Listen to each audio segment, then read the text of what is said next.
Olá, meu nome é Lucas, especialista em Direito Civil para empresários, e hoje mais cedo eu vi uma notícia do TRJ do Distrito Federal falando que a dívida de uma pessoa não poderia alcançar, naquele caso, o patrimônio do cônjuge dela, por causa do regime de bens do casamento deles.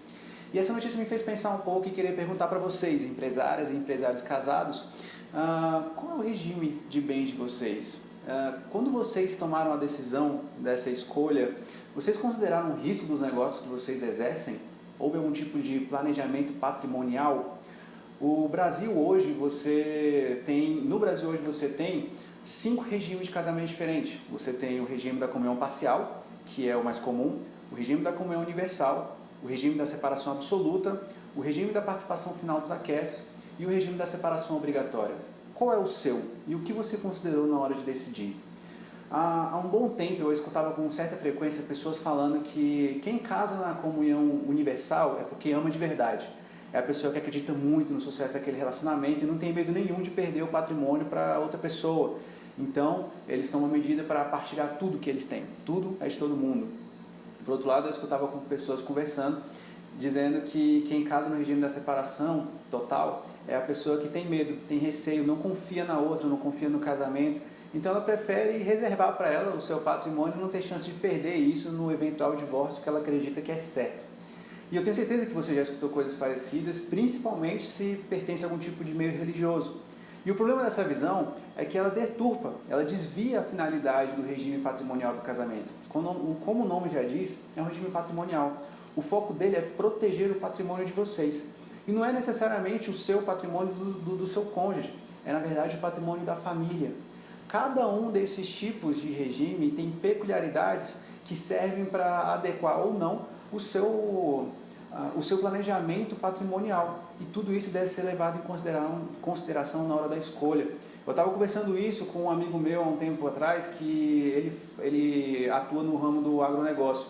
Ele comentava como é arriscado, ele está em constante risco de ter dívidas altíssimas, porque todo o financiamento que ele pega deve ser feito no nome pessoal dele, não tem uma pessoa jurídica para proteger. Então, se acontecer algum tipo de catástrofe, tanto ele quanto a família vão receber uma bordoada provavelmente milionária.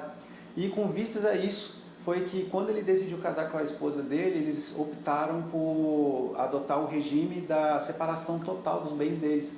Porque dessa forma, na eventual ocorrência da catástrofe que eu mencionei, a dívida não alcançaria o patrimônio da esposa dele. Ela, por sua vez, tem uma renda fixa, uma renda mais certa, e teria condições de sustentar a casa enquanto ele se reestruturava.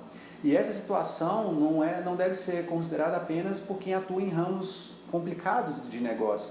Deve ser visto por você também, empresário individual. Se vocês estão lembrados, lá nos meus primeiros vídeos eu comentei que é diferente você ter CNPJ e ter uma pessoa jurídica. Então, se você é um empresário individual que tem apenas um CNPJ, você está constantemente correndo esse risco. E a lição que você precisa ter disso tudo é que a proteção patrimonial que você vai dar para a sua família deve ser considerada também na hora de escolher o regime de casamento que você vai ter com o seu cônjuge.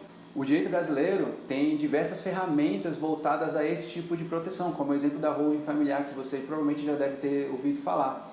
E esse tipo de adoção é essencial para qualquer pessoa que planeja crescer o seu patrimônio de forma vultosa, como você, pessoa de negócio.